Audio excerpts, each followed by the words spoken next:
Ahoy, hoy, cheeky monkeys! Hello and welcome to ABW Live.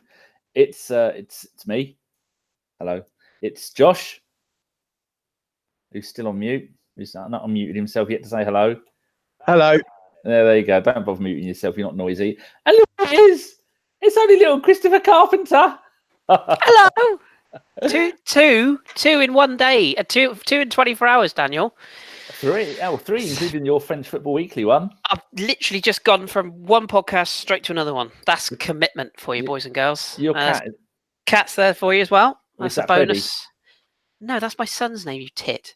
I thought you had a cat named Freddie as well. No, Tommy, named after Thomas from Ireland. Oh, no, it was Sean who had a cat named Freddie. And there's Bobby. Say hello, Bobby. Oh. He couldn't give a fuck. He's there as well, so he's named after Mr. Pyrrhus. I can see the YouTube comments now. We don't give a fuck about cats. Fuck cats. I've got this. I'm entitled to. I haven't been on this so long. I'm allowed to do this. Bergie is over there somewhere, and there's one down on the floor. I think that's Lily. Betty and Dora are probably hiding because there was a noise earlier. Anyway, people, it's your favourite. It's Chris Carpenter, the one who made ABW Radio what it was. That then Jace went and changed it and then pointed in a different direction and made Tappy Tappy famous. So tonight we're going to be talking about Arsenal 3. BATE Borisov 0. If nothing else, we have shown that we are by far the greatest team the Belarus have ever seen because we're Arsenal. Right, as usual, I'm not going to do the say hello to every single person in there. I'm going to go, anybody who types in the chat box, I love cats, then I'm going to say hello to you if I can see it. Oh, Basti LZ has put hello kitties. He's beaten us to it. Lovely. People are saying Chris is back. I'm making a spreadsheet. We talked about it on the podcast last night, but I'm making a spreadsheet of every single show that is on our YouTube. Oh, here we go. Rob Vapes says, I love cats. Rob says, Boundertube says it as well. Oscar says, holla, I love dogs. Someone ban Oscar right now. The McManus says, hello, cats. K-Man says it. Daryl Kane, he's probably... depending how drunk he is, he might change that to anything. He loves dags. Yeah, he's drunk. Nosa says dogs. Kurt says cats. Super Cal, I'm not going to spell it all out, says cats are stupid. Oh, blasphemy. The easiest way to answer that is, do you have a dog, Flatman? Can you leave your dog in the garden for an entire day and then it will come in stored? And does it clean up its own shite? No. So. A dog, you open the door and it will be gone for a week and then you'll never see it again. Here we go. Daniel Kupkas, but I'm a mushroom. He's gone old school there. Love it. JPB3000, hello to you. Where else are we going down to? Rudy is, but he hates cats. They stink.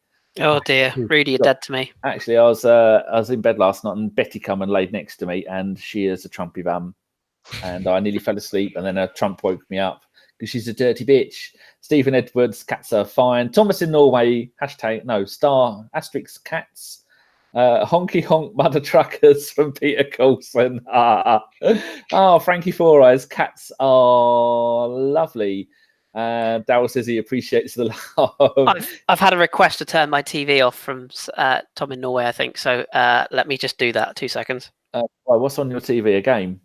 Yes, but the screen is quite blurry. I won't be a second. Okay.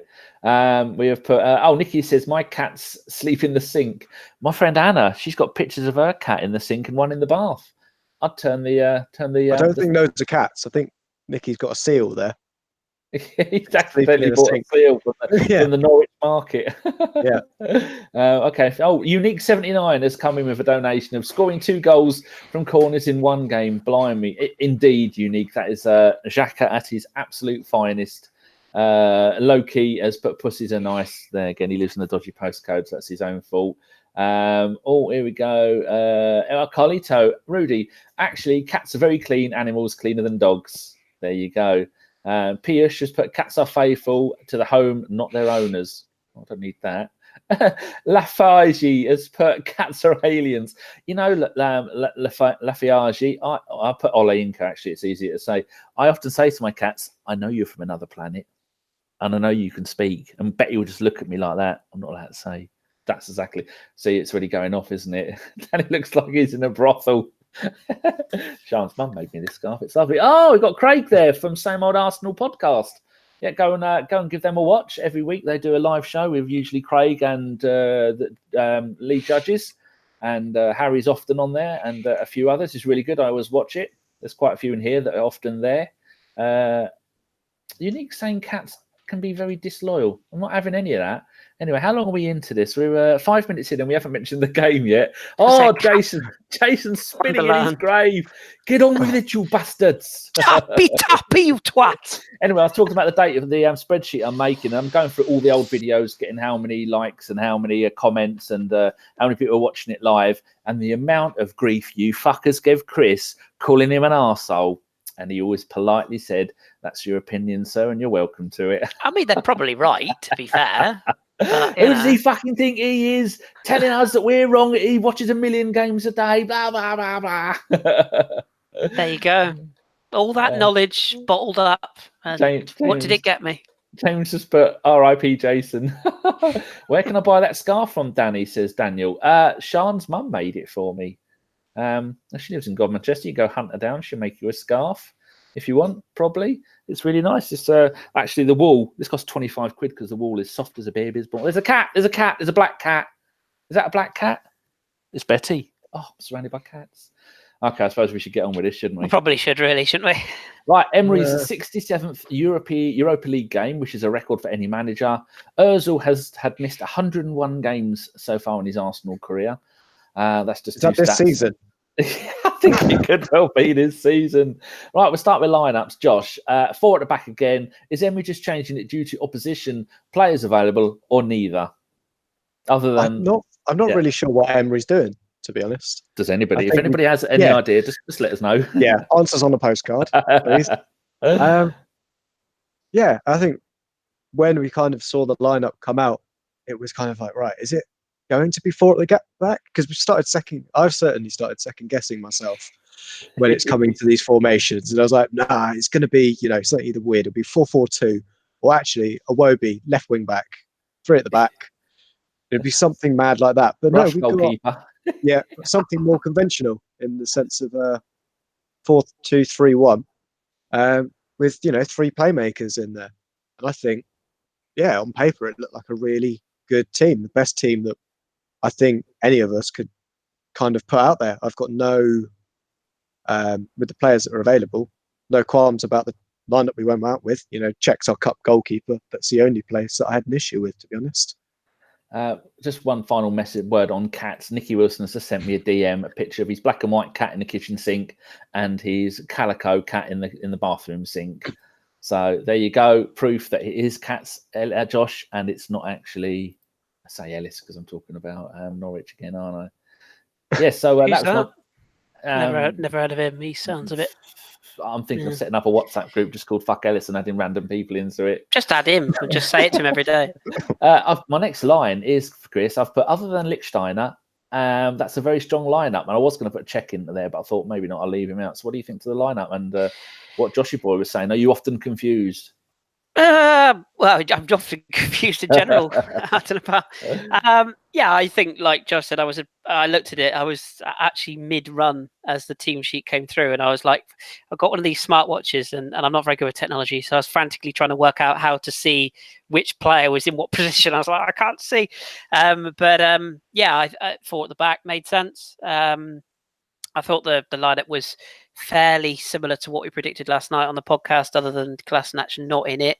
Myself and Carl rightly predicted that Mesut would start. He wasn't captain, of course. That's the only thing we got wrong. But I thought overall probably what I expected the lineup to be. I think generally. It wasn't any major surprises in it. Maybe Lichtsteiner playing was a bit of a surprise, but hey, if you couldn't play him against this lot, then who couldn't you play? And as predicted 2 weeks ago, everybody was worried about nothing. It was pretty routine. So happy days. It was. I think you don't always get your predictions right, though, do you, Chris? No, I don't. Mate, no. Listen to the podcasts. You nearly had 2 Dannys on the same show. That's all I'm going to say. If you haven't listened to the podcast, 12 minutes of extras, gentlemen and ladies. That would have been good. That was good. James has said Chris should put this show on live stream on his TV for infinite feedback of ABW. Oh, yeah. It will last forever and ever. all of the echoes. Yes. Yes. Right. So the next point I want to come on to was 5 minutes. Now, can someone talk me through the Aubameyang goal? I've just put great run down the right because that's what I heard on the radio, because I set my alarm for 5 p.m. to wake up. And then I woke up at 5:30 and thought, oh, shit, I've got half an hour to get out of bed, get dressed and get in here. So I missed the first 5 minutes of the game. Josh, did you see the goal? I did, Ooh, fortunately. Cool. It wasn't Aubameyang that scored, though. There's no goal. Oh, no, I've put great run down the right, good cross. Yeah, it was a good run from yeah, it was a good run from Aubameyang. I think the way that we started that first 5 minutes was, how we should have started against BATE in the first leg, really. Well, the first leg we did for the first 10 minutes. We were on fire, as the cool kids say. Yeah, it was just a shame that, we were more effective in that time. I think we still struggled overall with creating chances from open play. But yeah, I think Uber kind of putting a ball into an area rather than expecting it to get to a man. And the centre-back just getting his feet in a bit of a tangle and putting it beyond his goalkeeper. It was a kind of perfect start for us and what we needed to kind of allow ourselves and BATE not to kind of slip into we're just going to defend this 1-goal lead that we've got for the rest of the 90 minutes because, they'd already shown that they had the ability to keep us out for a full game, and they could probably have done it for another if we hadn't have got that early goal.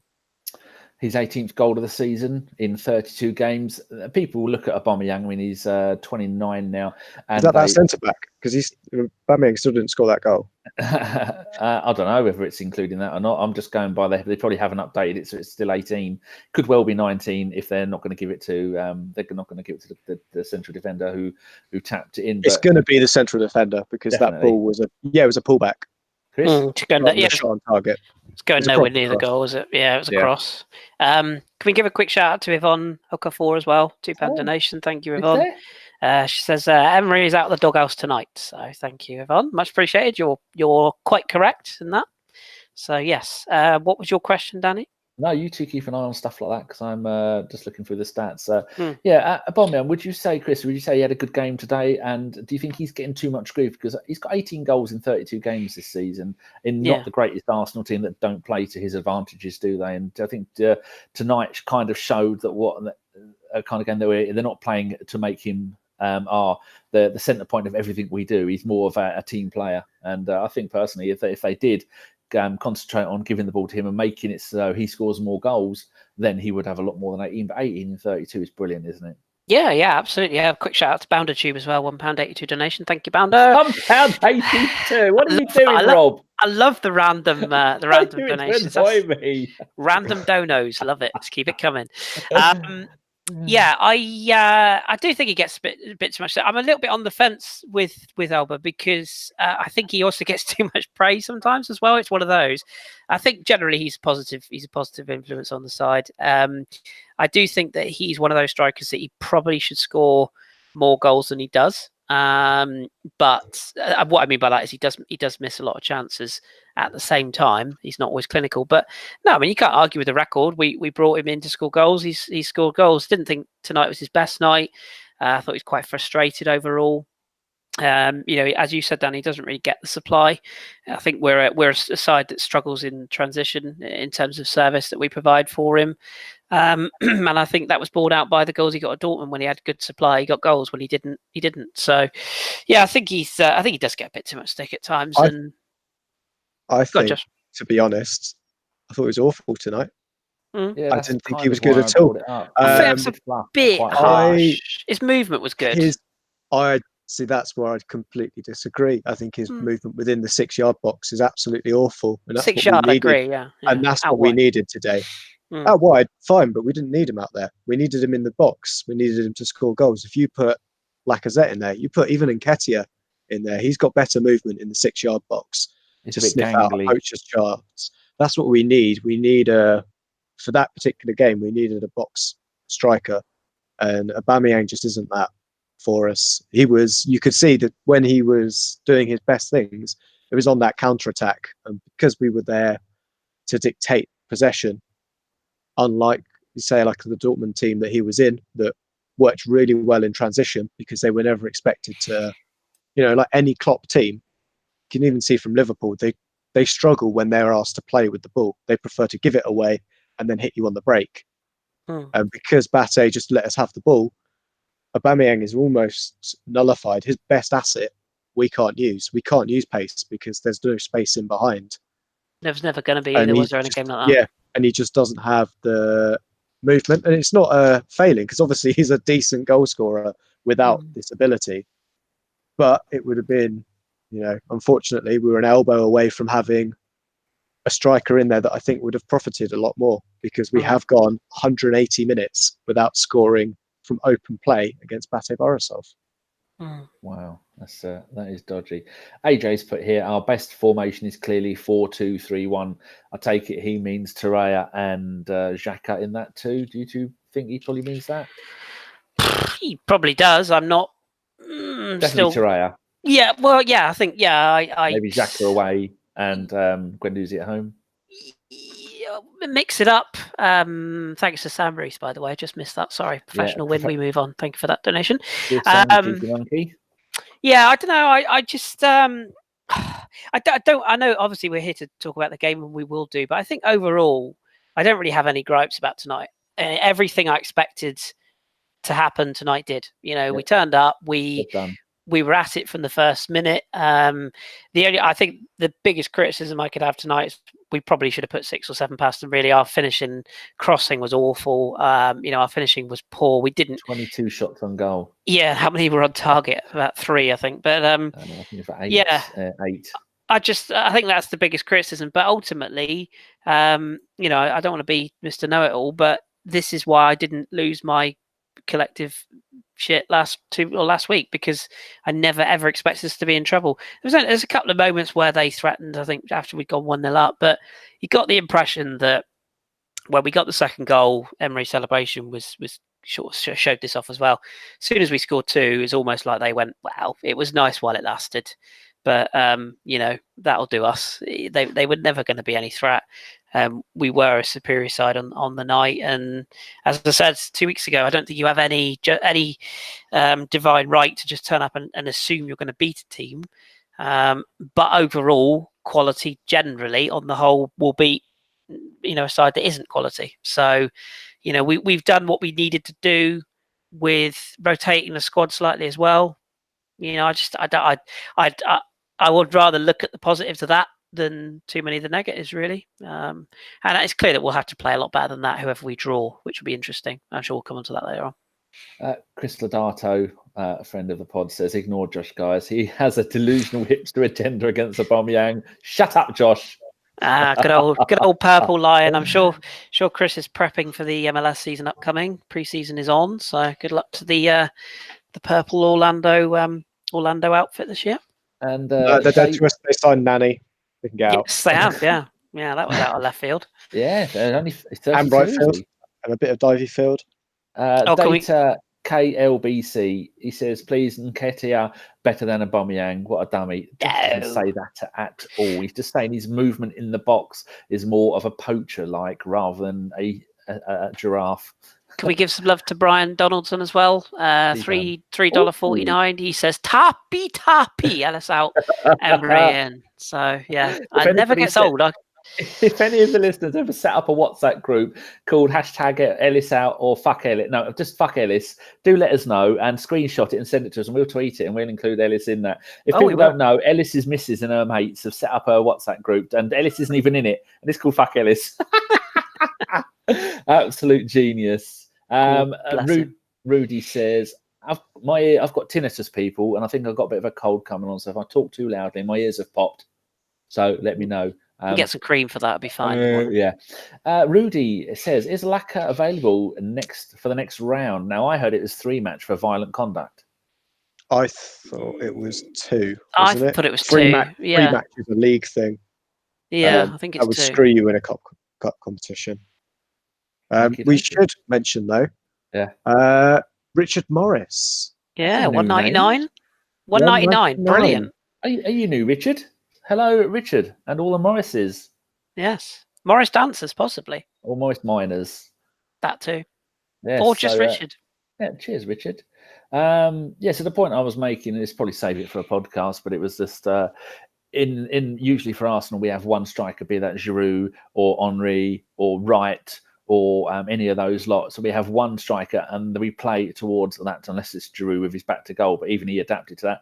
We play to that one player's strength. Now we have two strikers that could be the first choice all season, and so I think both of them are losing out at times because of that. That's the kind of point I was aiming for. But we could talk for an hour on that, couldn't we? And we probably shouldn't, because I'll probably get hate mail from Jason. So, yeah, quick thing on a 10th minute, Koscielny low header to clear the ball and nearly had his head removed. Should he be more careful, or does that show how committed he is? Because he has been very, very good. A lot of us thought we'd never see him play again, didn't we, after his injury in the semi-final against Atletico, Chris? So is he too committed? Is that the kind of stuff he should really cut out from his game? No, that's what you want. That's what you want from a defender. Your defender is your last line of defence, barring obviously the goalkeeper. But now you want people throwing their head in. Even when there's a centre-back crisis? Yeah, but well, you say crisis, but I mean, Mustafi's still at the club, so that's always going to be a crisis. He's only forward, though. We don't need him at the back. No, true. So Crisis is back, which is great news. No, I think the bigger worry is Koscielny went off with the injury, didn't he? Calf strained, like someone said on the Twitters. He had the ice pack on the lower leg, either shin or calf, one of the two. So hopefully it is a bit of a knock, but he didn't look happy coming off, which is a worry.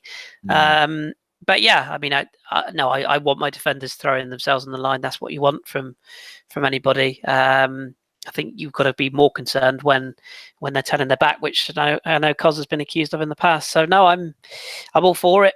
Body on the line. If that's what you got to do, that's what you do. Yeah, K-Man says Papa Holding our best pairing. Yeah, I think I probably agree with that. Never know. Koscielny might get back to the Koscielny of olden days, but I doubt it. Oh, Mr. Boblex is there. Echo, Volume 0. You absolute nonce. Right, Josh. 15th minute, back-to-back corners. Did nothing with either. What can they do about this? Is it a weak point? Forgetting that there is another 75 minutes to come at that point, or how did you feel about just continuously shitty corners? I thought they'd actually improved early on with Ozil was involved in short to Mkhitaryan. Yeah, I thought that was working a little bit better for us. I'm still not sure why we can't seem to play. Well, I would say that, but then as you've just said, and looking at how we created the 2 goals from corners, why we can't necessarily take it from the actual corner and have to play this short. But I think overall, the way that we kind of dealt with them, we did have double figure corners, which is pretty rare in a game for any team to really get over 7 or 8. But 11 corners just for us. We had to make them show at one point. I don't think we're always that fortunate to get that many opportunities. Well, after 19 minutes, our third corner in 5 minutes, and again, nothing. Is this worrying? I should have put there. But I hope we score 2 goals from Xhaka corners coming up very soon in the match, so don't worry. We're not very good at corners, full stop, are we? I can't remember the last good one we took until tonight. So, yeah. We have been. Didn't someone say we haven't conceded from a set piece up until most of the season, until recently? So maybe it's just something that slowly you're working at it, because everything's been changed. You've got a new manager with new everything, haven't we? Well, I mean, clean sheet tonight. I mean, that's as rare as rocking horse poo, isn't it? So, crazy. I mean, if you take that, don't you? I think at the end of the day, you take the positives, don't you, from a game, no matter who the opposition. If you keep the ball out your net, you've got to be positive about that. So, yeah, it's good. It's good to see us defending properly. That said, you've got to take the calibre of the opposition into consideration, haven't you? Really, they didn't really. Well, they're not used to playing on a pitch, are they? They used to playing on a cornfield. Yeah, exactly. Yeah. I'm surprised they didn't find a World War II bomb somewhere in the middle of their field and have to evacuate the game, as they've just found when they were digging a tunnel in London this week. They found an unexploded bomb. Rumour has it that was Carl's fault, by the way. It was. Yeah. And Fife blamed Carl for that. 25th minute, Ozil seems to only want to, this Chris, seems to want to pass the ball out or wide to Mickey. Wonder if they've been told to do this, because that was a pattern that they repeated over and over for quite a lot of the first half hour of the game. But why not? They're 2 of the most skillful players in the side. Yeah, it makes sense, doesn't it? Thank you, Bob Lex, by the way, £2. Thank you, sir. Put Mustafi up front, might increase his price. Look at that, Bob Lex, with a nice even number. Cheers, Bob. On a ledge. Yeah, I mean, like you say, if it works, it's funny, isn't it? Because first game we were criticising the Kolasinac attack, and that's all we had. And then tonight we sort of went the opposite and decided it was going to be the Mesut Mickey show. But no, I mean, if it works, and if the opposition, more importantly, don't close that avenue off, then you've got to take advantage of it, haven't you? And I think, I think it was a sensible tactic, like you said yourself, Dan. It's the two most technically best players, arguably, in the squad. You've got to utilise that, and if the opposition don't pick up on it, you'd be mad not to keep doing it if it works. Rinse and repeat. Straight after that, it's 26th minute, lovely lifted ball in from Ozil, Josh. Shame no one was there, because that almost went in slow. It's like a scene from The Matrix. That ball almost slowed down in midair while everyone was still running to get near it, and it almost looked like it was going to go top left-hand corner when he was on the right-hand side of the box when he did that. That's just the kind of silky skills that Ozil has, isn't it? Yeah, I thought that I'm sure we're going to go overall into his performance, but it was a good opportunity from him. Whose performance? Ozil's. Okay, yeah, we will. Yeah, I've got plenty generally. of mentions. Yeah. But I think on this particular point, I thought it was good to see him getting into the game at that point, as you say, feeding it out to Mickey, interchanging with Iwobi as well. I think his presence on the field made the rest of our playmakers almost a little bit more relaxed, because they knew the burden wasn't necessarily on them to have to create, but they had, Mesut Ozil on the field for them instead, and they could relax and play their game a little bit more.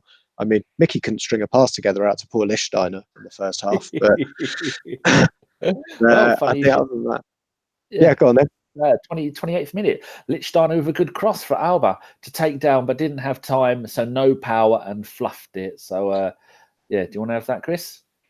The fluff chance, did you say that? Yeah, a lovely ball from Lichtsteiner over to Aubameyang. Wrong angle, couldn't get the power, couldn't get the ball down, couldn't get the power on it, and it just sort of like trickled it to the goalie.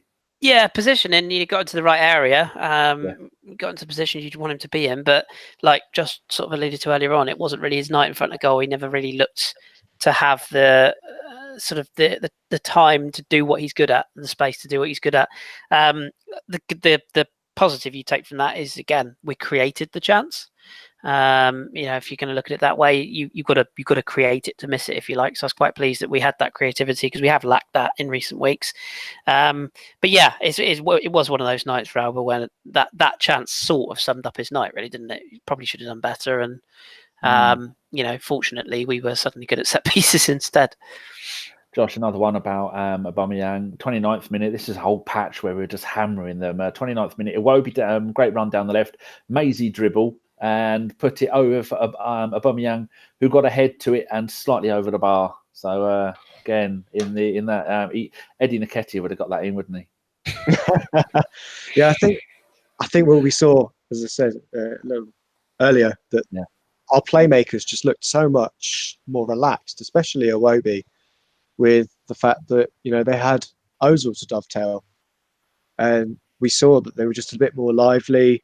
I don't know if it was just Ozil's presence that forced that, or the fact that we were 1-0 down and were absolutely awful in the first leg kind of was the rocket up the proverbial that the whole team needed.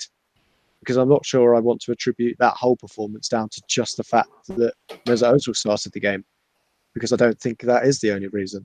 But do you think that it just shows the class and the skill of Ozil, that you can virtually not play any games for ages and ages, and then you come back in, and that's most people need match fitness, don't they? You get your fitness and you get your match fitness, but Ozil can just turn up and like a Bergkamp, if he was playing in a testimonial game or a friendly game or something like that, even in his mid-40s, you never really lose those skills, do you?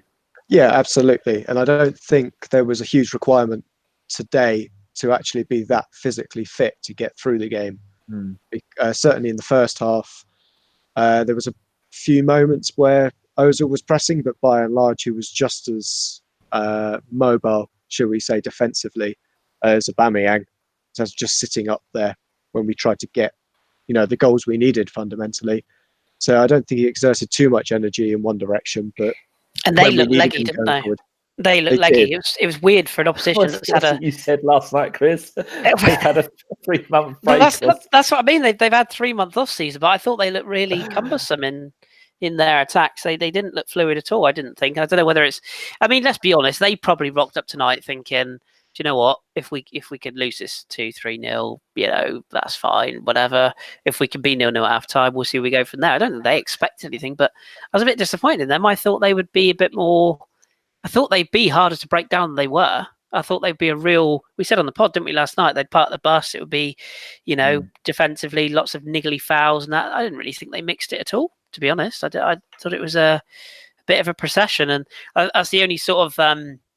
not negative, but it's the only sort of thing I'd put against. Yeah, Mesut was decent tonight, but I think you could have put us three in midfield. I think we looked half decent tonight, to be honest. I didn't really think it was, the proof will be in the pudding whether Mesut turns up on Sunday. That will be the key. I'm not having a go at the guy, but I'm just saying you do have to take into consideration the opposition was. Well, I thought they'd be on poor tonight. Really, I didn't think they offered anything, to be honest. And it was interesting with their fitness. It kind of shows, I suppose, the difference of that pitch, because they didn't look leggy on it.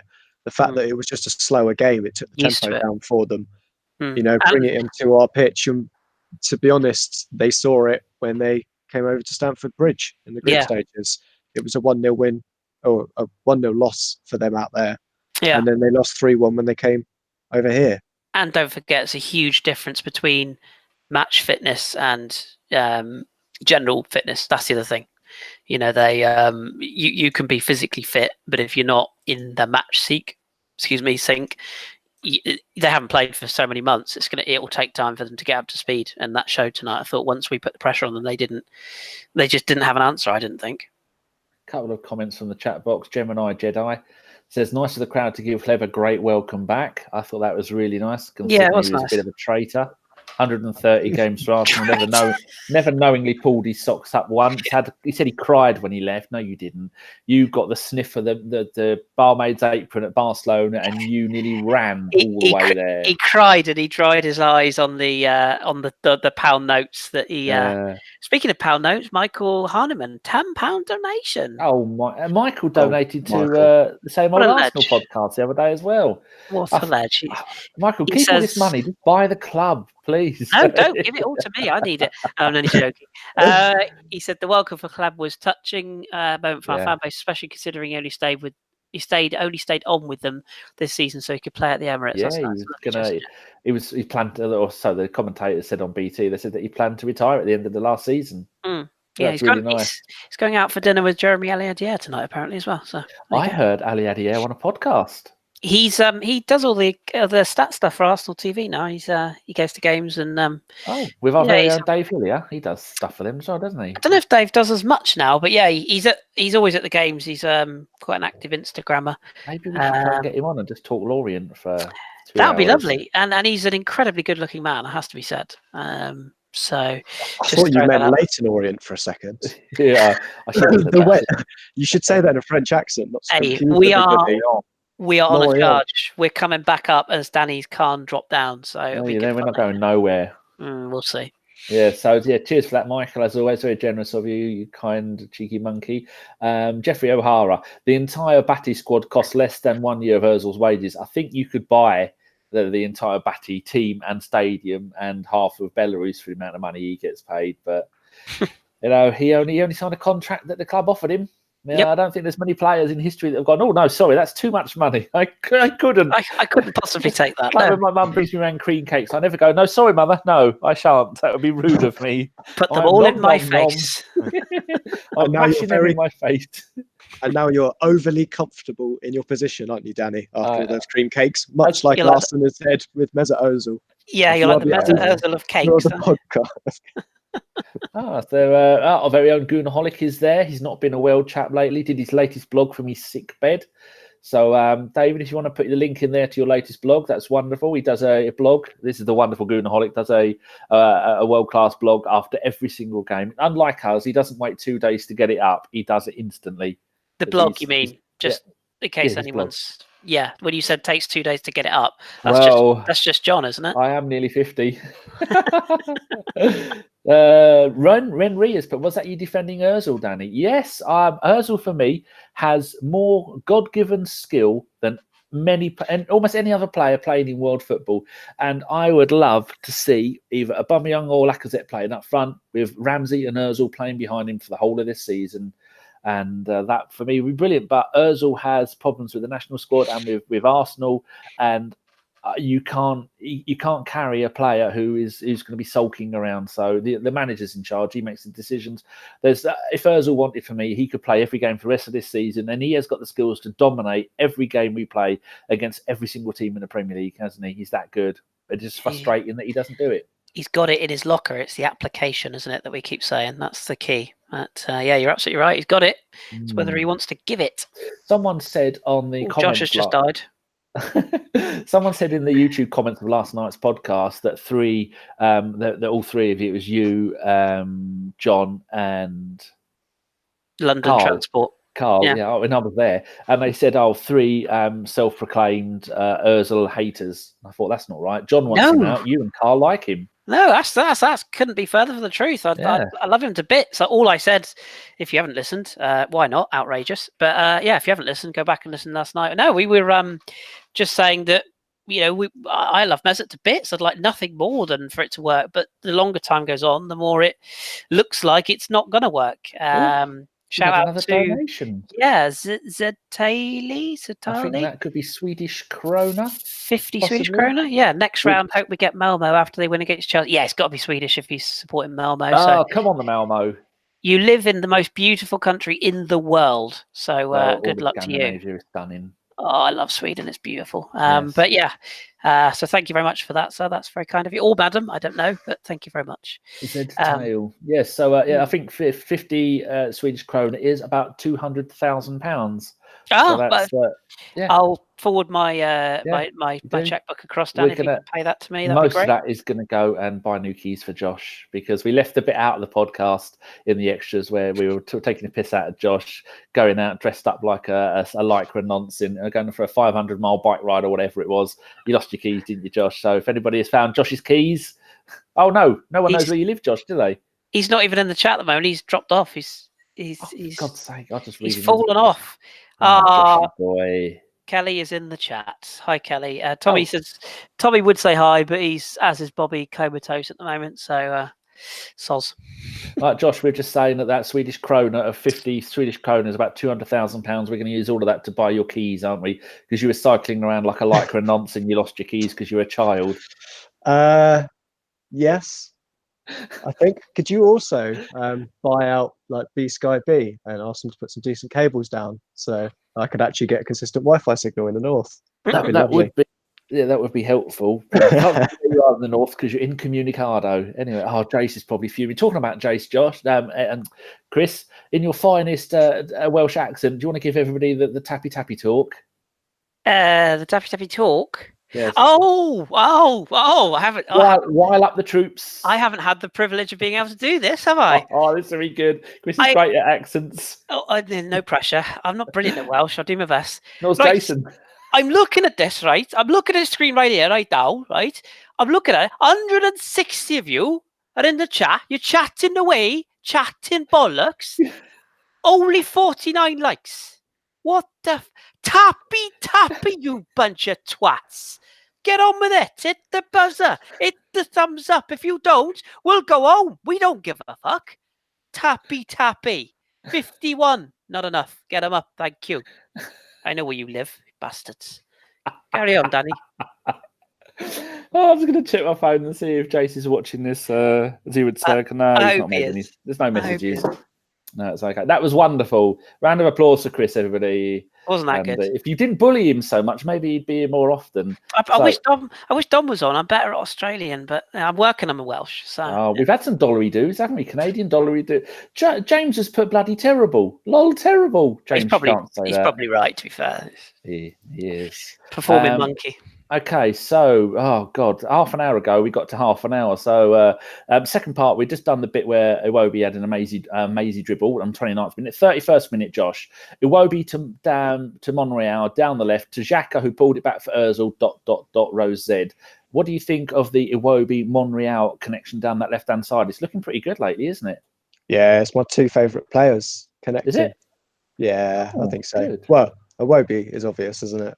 I don't I think like I've ever given that away, as him might be my favourite Arsenal player at the moment. I'm never But I sure with really you, like. you're so dark with your humour. You could be taking the piss now, and you could lull me, and I wouldn't know.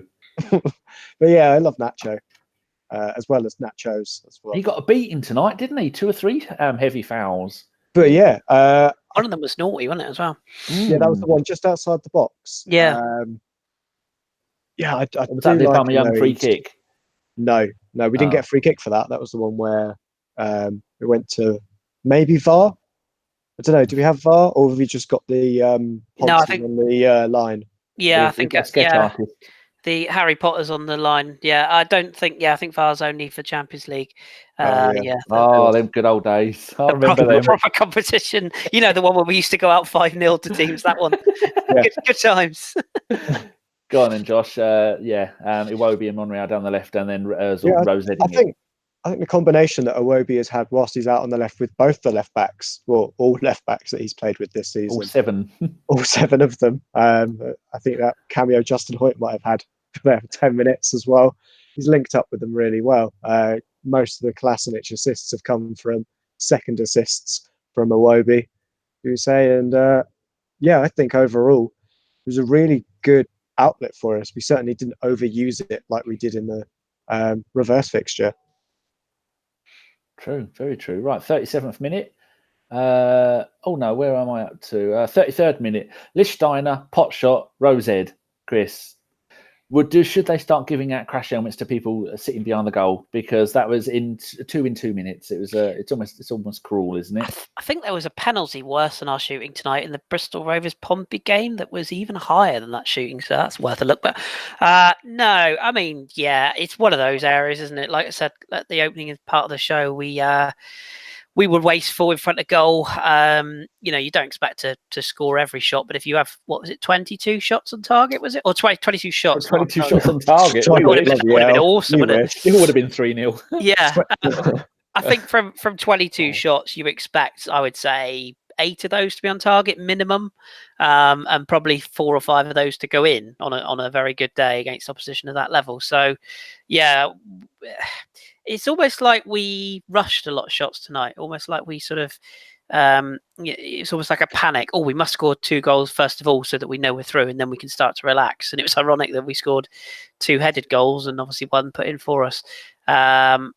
Again, that would be my only criticism and maybe slight concern, is that we didn't have the air of a side that were composed until we were 3-0 up and out of sight, which I know you could say that about any team, but I would have liked to have seen us carve out chances and take a couple and made it even more comfortable than we did.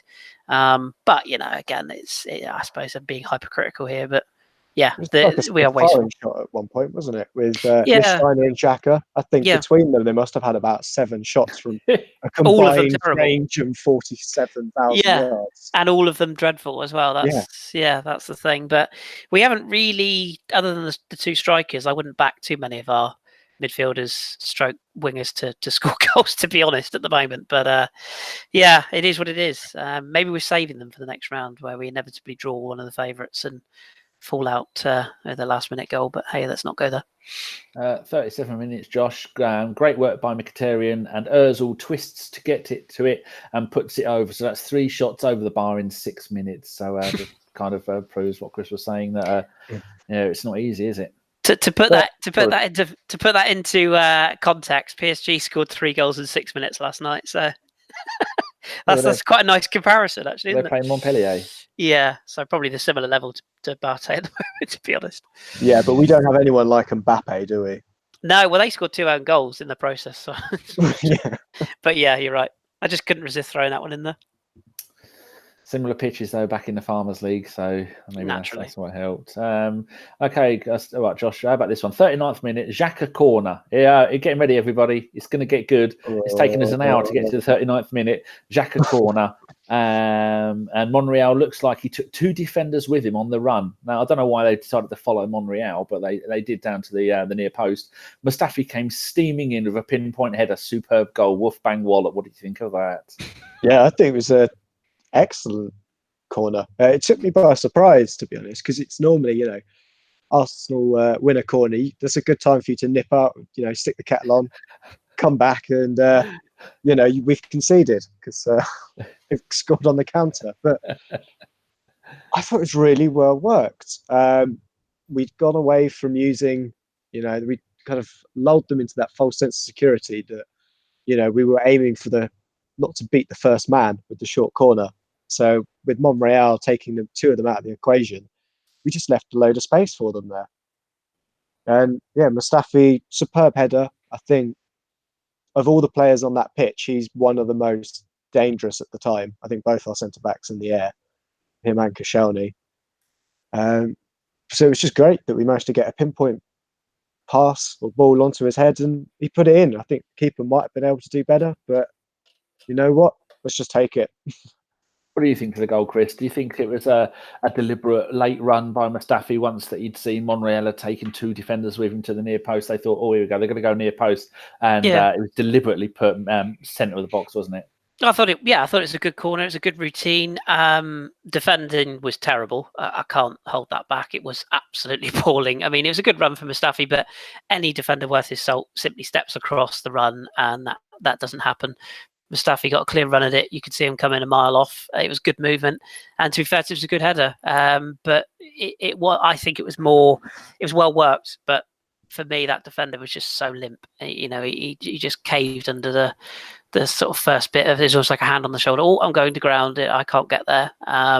So if I'd have been his manager, I'd have been pretty cheesed off at the lack of defensive awareness and lack of awareness of the run in particular. But yeah, credit where credit's due. Mustafi was in the right place at the right time. Good header, and it was a good time to score the goal as well.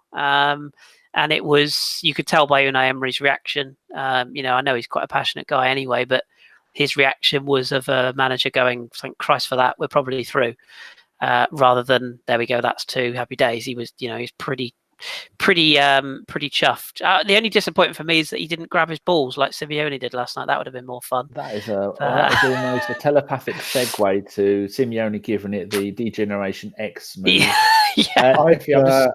I'd like it that if we win the Europa League, instead of pouring like a big tub of Gatorade over, it's a big tub of Brill cream that we pour over Emery's head.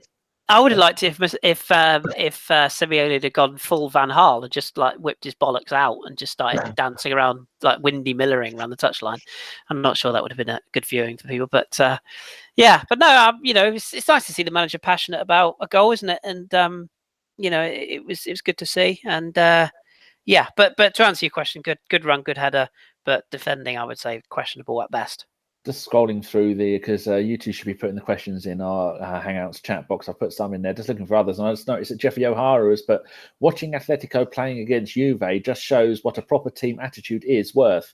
Every Atletico player would run through a brick wall if Simeo asked them to. And I think that's the kind of thing that a manager should expect. And that's why Emery gets so excited when things do go right. I agree with that, but Juventus were poor. Really poor. See Ronaldo when he walked off past the 5 Champions Leagues.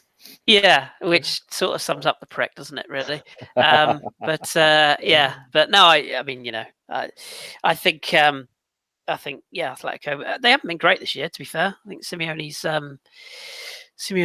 shine is not particularly in vogue this year. It's not been as good, but yeah, I mean, as you say, the same with Emery. It's nice to have that bit of passion about the goals being scored. Fair play to him.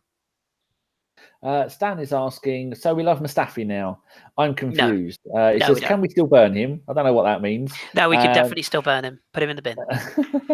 And he says, I want to burn him. Stan, will you stop being horrible? God's sake, I tell you, your missus, and you'll still never get that laptop and never be able to join us again. Don't worry, it'll be spring soon and the sun will get his chance to burn. Oh, he'll be all blistered. The poor little ginger. He can't even go out in moonlight. He gets sunburnt. Moonburnt is what we call it in the trade. There's us gingers. Well, I'm just looking for see if I've missed any. Did Chelsea lose Grant? No, it's 0-0 at half time, I think, and they are 2-1 up on aggregate. Right, so the next part of the notes goes 40th minute. I have put 12 shots, 4 on target, and 8 corners. More fluff chances, but we are still pushing. I think that's the important bit, isn't it? That we carry on going. Definitely. That we don't just give up and go, well, we've tried, and there's no more. Right, second half, Cheeky 47th minute, Chris. Cheeky shot from Guendouzi. I spelled Guendoozy. What do you think of Guendouzi's game today? Because he's definitely maturing, isn't it? You can see him maturing by the game almost. Yeah, like some I mean, warm cheese. he's a player that I think Emery's relying on more than established players in this position at the moment, which is a mark of the guy. I actually think that he's been rewarded for being a hard trainer and a guy who clearly, is adaptable, listens to the manager, what he wants him to do, and does it. And he's a breath of fresh air. I do have a theory on Guendouzi, because I know he's copped a little bit of flack for maybe passing sideways and doing, maybe holding the ball too long and that. If he was from Islington, I don't think he would get anywhere near the stick sometimes he gets. That's all I'm going to say. I don't know, Chris, because Mr. Maitland-Niles and Alex Iwobi would very happily knock at your door and say, we're local lads and we've been given absolute pelters. Maybe, but they're in different positions, aren't they? And I just think central midfield, people forget how difficult position that is to play. And for a lad to come where he's come from, obviously I know a bit about his previous club, and he came from their reserves into first team only 12 months or so ago, to be now playing as a fulcrum for Arsenal. He's picked ahead of Torreira tonight. People forget that. So no, I thought overall he did all right. I don't think he did anything wonderful tonight. I think he was solid. He as you say, had that shot, which was probably the right thing to do in that position. I would have had a pot shot myself, but no, I think he's doing well. I think he's well ahead of his development, which probably means we'll inevitably sell him to PSG in the summer. So good times. Most of the time with a midfielder, you have kind of one role, don't you? You're either holding or attacking or pushing. But when you play for Arsenal, you're taking the ball out from the back four. You know you can then either get the ball off of that bloke who took it out from the back four, or you're going to be the one who is giving it from the bloke who took it off the bloke who took it off the back four. So there's three positions, and you know that Emery wants you to be able to do all three. And he could easily have played Ramsey in that position tonight, because we didn't really need two defensive midfielders. We probably could have sacrificed one. So, that says a lot. Not really a dribbler, though, is he? I think that's the problem with him. No, true. He doesn't really carry the ball with him. And I think Guendouzi played well. He just puts in 7 or 8 out of 10 every time. He just has raw performances, doesn't he? So, for every good pass he plays a slightly dodgy one. But he's 19. What do you expect? I think his energy is good. Someone's really trying good. to cyberbully you, Josh. AJ says, question for Josh, is Nikita better than Aubameyang? He didn't say that, you horrible git. Ron Ree says, Aubameyang, very quiet again. Is it time for a rest? Yes. Think he rested against Southampton? Yeah. Yeah, he does look like a player who's played a lot of games at the moment. I completely agree with that. He looks jaded in front of goal rather than tired. Yep. So to speak, I think that's another. It's a bit like when Chris, you were saying there's a difference between match fitness and physical fitness. There's a difference between mental exhaustion and physical exhaustion. And reminds me of Laka last year when he was being subbed and he was carrying that injury. Reminds me of that. He just looks like a player who could just do with not dropped and sent out the back and shot, but just give him a few bench games. Like I said, obviously was suspended tonight, so I would imagine he'll come back into the starting lineup for Sunday. Maybe that's the game you rest Alba and you say, actually, we'll stick Laka through the middle as an out-and-out forward, and we'll build behind him. So I wouldn't be against it. We used to have to play Giroud through these times, didn't we? Now we've got this opportunity. We've got this opportunity. Yeah, we've got a guy that isn't scoring other than penalties for us at the moment. Let's bring in a fresh striker. Let him. I still think he'll be the league's top goal scorer by the end of it if we give him the 3 games rest. But he might need that to then get 7 goals in the next 3 games. Games coming up. We've got Southampton on Sunday at 2:05, and then midweek we are at home again to Bournemouth, and that's the kind of fixtures we need. 2 home games. We've got midweek games, haven't we? The teams that are struggling for form. Bournemouth are probably one of the best attacking teams outside of the Big Six. I say the Big Six, the Big Five, because Spurs aren't a big team, no matter how much they complain. And then it's a week Saturday, 12:30 kickoff. We're down at the homeless, the bums. Just looking at games played, you're saying that Aubameyang looks tired. He doesn't exactly do the most amount of running. He's played 33 games this season, Guendouzi, 34 games, and I don't think if you could ever find a picture of him standing still. Actually, a picture isn't the right word, is it? A video of him standing still, because every picture you're standing still, because that's how photos and light and that's how it work. works. Yeah, The modern day. Iwobi's played 34, Lacazette 33, Ramsey 30. Those cheeky fuckers on transfer market, they've only gone and put a little red arrow and pointing to Juventus on Aaron Ramsey's thing, haven't they? They're taunting us. There's no need for that. So, Danny, that's exactly what I mean with that stat, that it's not necessarily about the number of games he's physically played and his physical fitness. It's that how mentally jaded he is. And the pressure of being the goal scorer. Yeah. It just needs to be rotated out a little bit because, it has been difficult for us in these last couple of weeks. And when you're not playing well, it is all down to the fact that, we're not creating as many chances. So he's not getting as many opportunities to really score and get his confidence up. It is just time, to almost reset him at that moment. Right, and, we saw they do in the French league now. They give out awards for how many goals you scored in training. PSG. Oh. I'm not even gonna. I'm not even gonna. No. Unique 79 says Danny Welbeck is back in training, which is great news. It certainly is, because we need him. Back in training? Yeah. Really? As in training? I know he's back in the gym. I know he's working hard at rehab. I don't know he's back in training. Maybe it means rehab, not training. I don't think he's running around on the pitch. He makes a good point, though. I mean, we've got how long till the next round of this competition? Is it 4 weeks? The next group of games, they haven't put them in here. He could be quite useful it's going to take him a while to get back to speed, but no, he could be a very useful addition if he is able to get back to any sort of level in a month's time. That's not a bad point, that. The next round of the Europa is the round of 16 on the 7th of March. Oh, it's quite a quick turnaround. Yeah, then on the 14th of March, and then on the 18th of March, it's a week. It's international break. It's the quarters, isn't it? Next round of 16. So we also got another round before the quarters. Oh, okay. Well, in that case, if we could have him back for the quarterfinals, that would be a boost. If we get through, of course. I'll see what I can do. I'll see if I can pull some strings. If you could have a word, that'd be great. Yes. So we've got him back in, which is good. Oh dear, Super Fleas, you stop being a tit. Although I do agree with you, burn down the Emirates and move back to Highbury, but that's never going to happen, and I have to get over it. Right, cheeky shot from Guendouzi. We did 49th minute. Josh, we had 7 attempts at clearing the ball. They got a shot. Czech caught it. That was just the usual wacky races. Not wacky races, is it?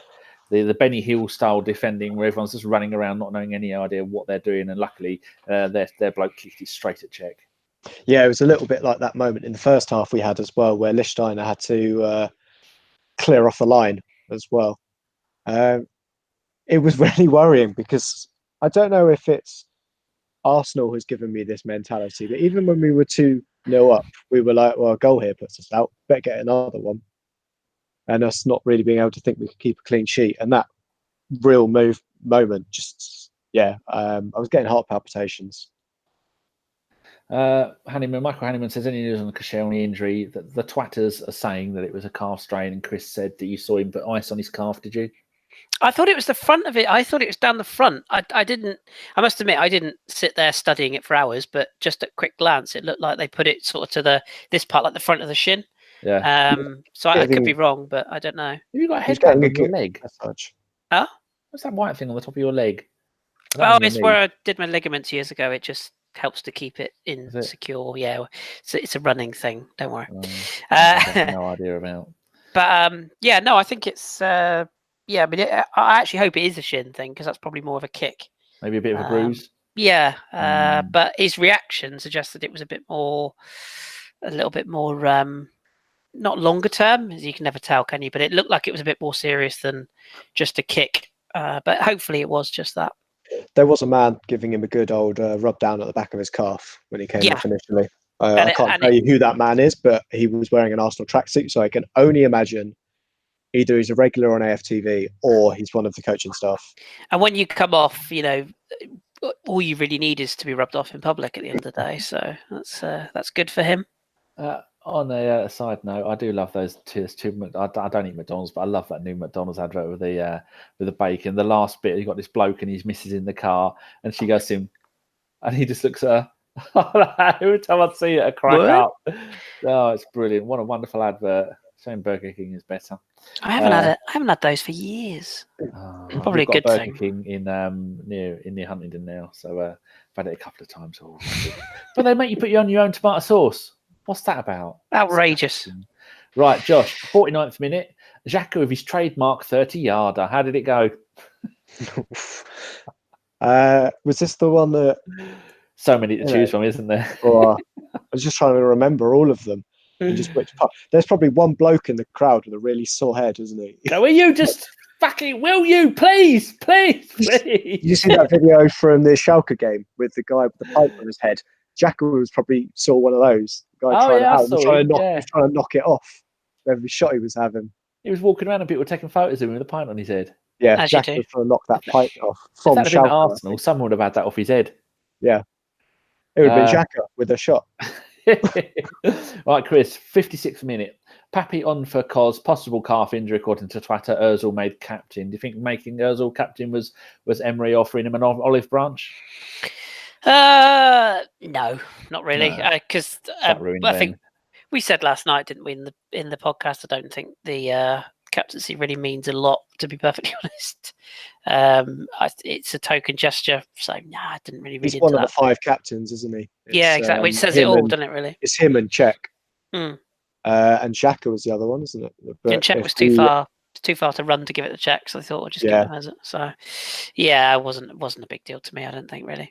Brendan Barsart says, announce Chris's cats. Yeah, Tom was just having a wash, and now he's still having a wash. He's gonna lick his. There we go. Standard. At least he's turned away from the camera this time. Yeah, true. He's licking his tail, but I'm sure he'll go for the other area in a minute. All of mine are buggered off. I've only got Dora. I've got these new cat, like you. I've got cat baskets, new little fluffy ones, and Dora lives in her one. Yeah, they're really nice, aren't they? Here we go. Unique's put a question in there for the chat room and us. Do you think we will get Champions League via the Europa League top 4, both or not at all?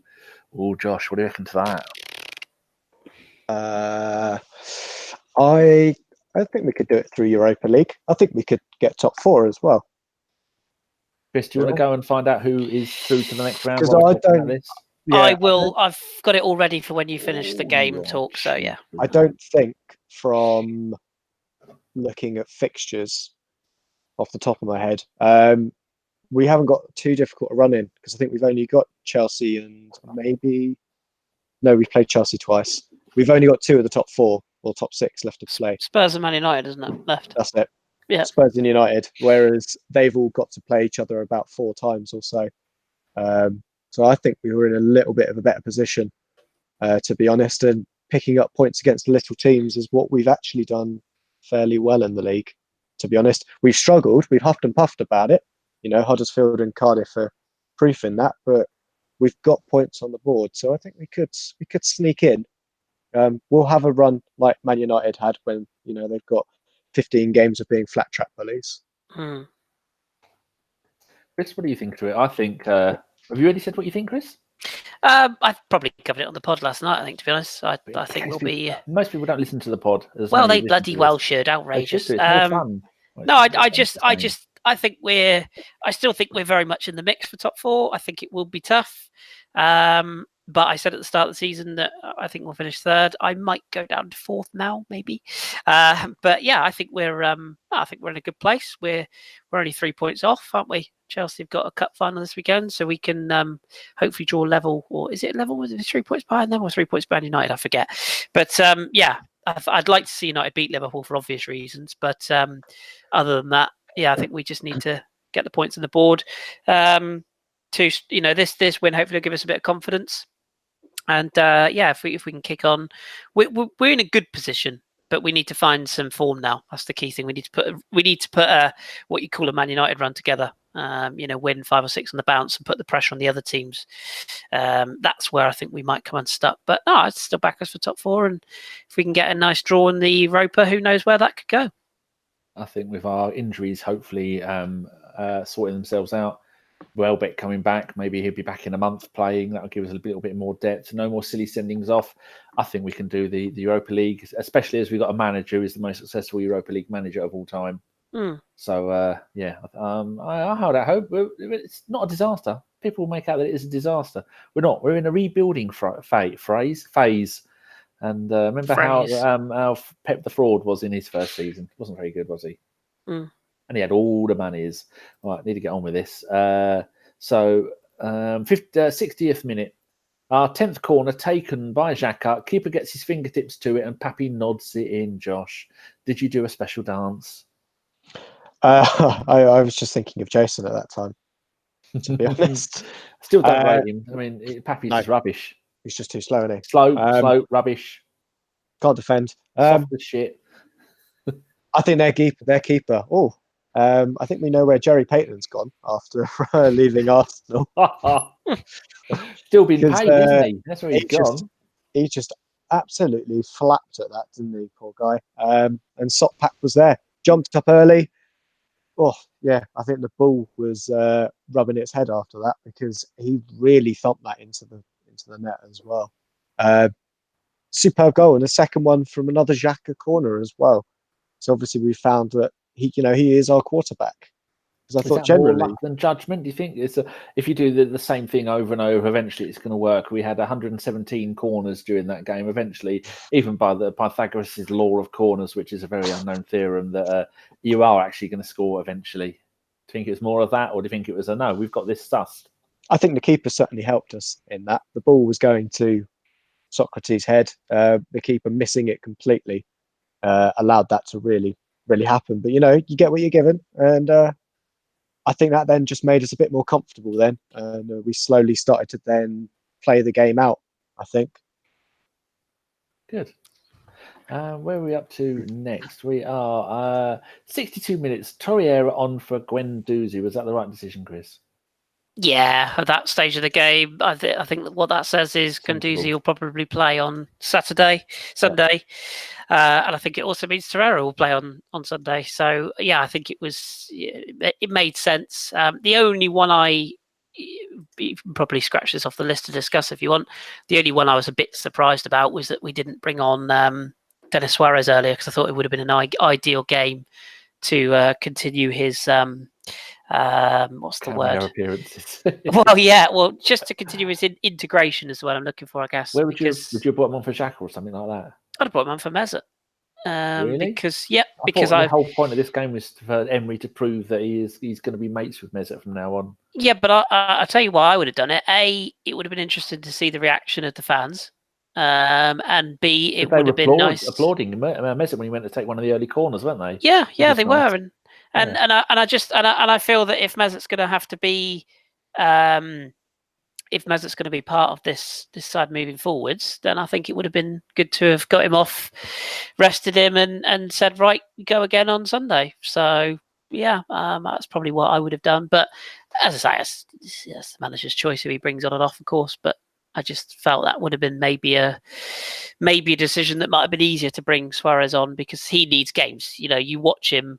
When he comes on, he looks at the moment little boy lost. He doesn't look like he's anywhere near up to the speed of the game over here at the moment, and that's not his fault at all.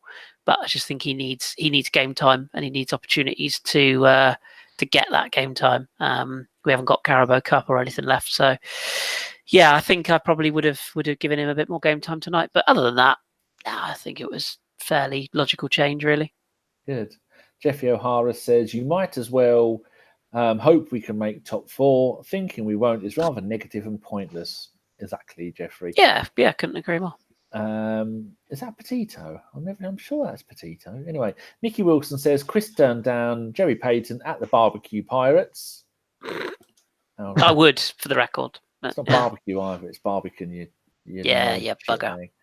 Stan the Man says, Rabiot, and then quote marks, my mum thinks I should be getting 500 grand a week after 20 appearances. What is he talking about, Chris? Say that again. He says what? Stan the Man has said, Rabiot, and then he's put a quote, probably a made up quote. My mum thinks I should be getting 500 grand a week. Is Stan just being a cheeky monkey, or has that actually got some legs? He's been a cheeky monkey, but the point remains. He's basically saying that he rates himself a lot higher than PSG are willing to to pay him. So yeah, he'll be on the move in the summer. Where, I don't know, but it reeks of player who thinks he's better than he is and ends up at Barnet. So yeah, he won't Well, go to Archie Barnet. likes the idea. Archie says Rabiot would be big. At Arsenal would Yeah, be big. he'd be a big twat. Yeah, I couldn't agree more. No, as a player, yeah, absolutely, quality footballer. But we're already in the midst of potentially trying to ship out an overpriced or overpaid player. Let's not complicate and muddy the waters by bringing in another one who could cause issues. And a player who wants to dictate where he plays and how often. No, thanks. Archie and Stan he sacked his mum. Yeah. I tried sacking my mum. She just keeps coming back. Apparently, he has parted ways with her agent advice, but she's still his mother. If I had to put money on it, I would say that they'll all have a collective kiss at the end of the season, and he'll end up being at PSG next year, mainly because nobody else can really afford him or would want him with that attitude. So I'm sure it'll all work out in the end, but not for me at Arsenal. Thank you very much. No. I think Mr. Boblex is having trouble with the letter T. He's twice he's tried to put agent and he's put AGEN2. Oh, here we go. Third time lucky. Well done, Boblex. There we go. There it is. Oh, we're all waiting in moist anticipation of that. There it is. Right, Josh. 75th minute, wasted free kick. Aubameyang straight. See, I put AUBA. So Aubameyang straight through the wall at the keeper. What was the point in that? Should he? I think he was. Free kicks? I think he was frustrated, to be honest, because he hadn't really had an opportunity to really have a shot on target by that point. I would have probably had, Torreira has got a decent long shot on him, or Xhaka should have been winding up to take that shot. You know what? Even I wouldn't have been too bothered if the Spanish Roberto Carlos had a go in Monreal. But yeah, when Aubameyang kind of stepped up for it, I think everybody was like, okay, mate, yeah, we know you haven't really had many chances in front of goal, so we'll let you have this one. But looks like we won't be getting Malmo in the next round. No, Chelsea just scored. Yeah. From 2 inches. Good looking bastard. Right. 77th minute. Mkhitaryan off for Suarez. Chris, I know you covered it a little bit, but yeah. I don't remember because I was getting bored by this point, trying to count how many shots he had on target. And then that's when my BT stream went, and then I had to go and find another one. So what position did Suarez play? Did he play out wide right, as a outside right forward? I suppose it could be. Right. Do you know? I couldn't tell you. I couldn't tell you if you asked me that. I don't know. It did look like it was sort of a wide forward free roll type of thing. Again, I felt like he looked a little bit lost, if I'm honest, in terms of the overall sort of state of play. I did think he looked a bit lost, but yeah, it was sort of a wide coming in. He was more energetic than Mickey, wasn't he? But in the same kind of position of the pitch. Yeah, that's fair. He still looks like he could do with a couple of Burger Kings in him. Yeah, get on the weights. Yeah, I agree. Yeah, Archie's made a good point. Chelsea going through is better. More games, the better. Unique asks you, Chris, if you could captain your own pirate ship, what would your flag look like and why? Well, isn't it the one behind you? Yeah, absolutely. Yeah, that is... That's the badge. That's our badge, our club badge. So yeah, that's what it would look like, and it would be a masterful galleon of epic proportions. Yes, full of maidens. Full of maidens. I'd have John Welsh scrubbing the poop decks. I'd have Jace at the front, just basically shouting abuse at anyone we cross paths with. You'll have him wrapped up with rope along that bit of the front, the pointy bit, so he can't get away. Yeah. I'd have him there. I'd have Carl on navigation to make sure there's no other ships in our way, and making sure he shuts down all the lines of sail so that nobody can cross our paths. I'd have OG just because he'd be a wonderful first mate. He'd get shit done. OG, he'd be a good commander in chief. And Danny, I'd probably have you in a dinghy off the back. I don't do seas. just a rubber ring with you sort of No, my trailing you duvet. behind. My duvet That's would all be right, Chris. that. I didn't want to be on your ship anyway. I was just shit. coming to you, actually. You could be in charge of the keys. I was going to say, I was just going to say, I wouldn't leave you in charge of the keys. The anchor. Leave me in charge of the anchor. I won't What you lose could that. do is just set up one of those cycle machines down below deck in case there's no wind. He could do the wind. Yeah, so there you go. Here you are, Carl Bonner's in. Hello, Carl. Nice to see you in there again. Old friend of the pod. Ah, yeah, good up, Carl. Super Fleas has been a bit of a tittle night, and then he's made some good points, and he's a tit again. So I'm going to read out the good points. He says, if Giroud scored with your wife, would you say A, claimed it went in wide, B, applaud him, C, say it was offside, and Mr. Boblek says I'd make him a cuppa. Yeah, I'd probably make him a cuppa and have a little chat. Dear. Oh, Kyle says, can Arsenal achieve top 4 and win Europa League? Yeah, I don't see why not. Anything's possible at this I mean, stage, we can. I probably wouldn't put the mortgage on it, if I'm honest. But then I wouldn't put the mortgage on anything to do with Arsenal at the moment. So, yeah, I don't see why not. I think we've got the capabilities on our day. The trouble is our day doesn't come along very often. That's the problem. But, yeah, Well, have faith. That was the 77th minute. My stream went down, or not a stream, I think a service I use. So then I had to go around and find it. So I missed the next 5 or 6 minutes. And I ended up finding what's that one where Richard Keys works for now? Be In Sports, yeah. Oh my good God! In their accent, I think they're speaking Arabic. It sounds like they're commentating on the Grand National when they're commentating on football. Oh, that reminds me of something. Go on. Have you seen the clip of that commentator in? I want to say it's. I want to say it's like the Indian Premier, or it may be in Asia. It's somewhere further afield, shall we say? Yeah, and it's this clip of this guy who gets the ball and he starts driving through midfield, and the guy's talking. He's like, I was just like, that's brilliant. Like, I want Martin Tyler to do that one day when somebody's running through. It's just quality. Love it. Can't put it into words, so we'll just do a motorbike noise. Yeah. Loved it. Josh, between the 77th minute when Mkhitaryan came on and the 90th minute, which was my next note, which was another late foul on Monreal, and Xhaka has stepped in to sort shit out. Have I missed anything, or should we just go to questions? We had a handball claim. Did we? Third minute. Yeah, we could have had a penalty. I'm not sure if Chris saw it. Chris, did you see it? The Iwobi coming to the box and one of the BATE players knocked it away with. I'm going to be kind to him and say it was his shoulder. Yeah, I think that's probably fair. Yeah, I'd go with shoulder-ish, maybe. Would you say it was a penalty? Are we not that worried because we were 3-0 up at the time? I think if it had been 1-0 or 2 or 0-0 at the time, we'd have been a little bit more concerned about it than we were at 3-0, shall we say? So, yeah, I'm not sure. Was it? I don't know. It's one of those, isn't it? Would you have given it? I would, because I'm an Arsenal fan. Well, yeah, there is that. I think that sort of says it all, doesn't it, really? We're not really convinced, so I wasn't overly convinced, but I thought, to be honest, it probably should have been. I think if VAR was there, it would have given it, basically, because I think by the rules, and under the new rules, I think next season, that is a handball. So it doesn't matter about intent. Now it is, if it hits your hand, don't care. Yeah.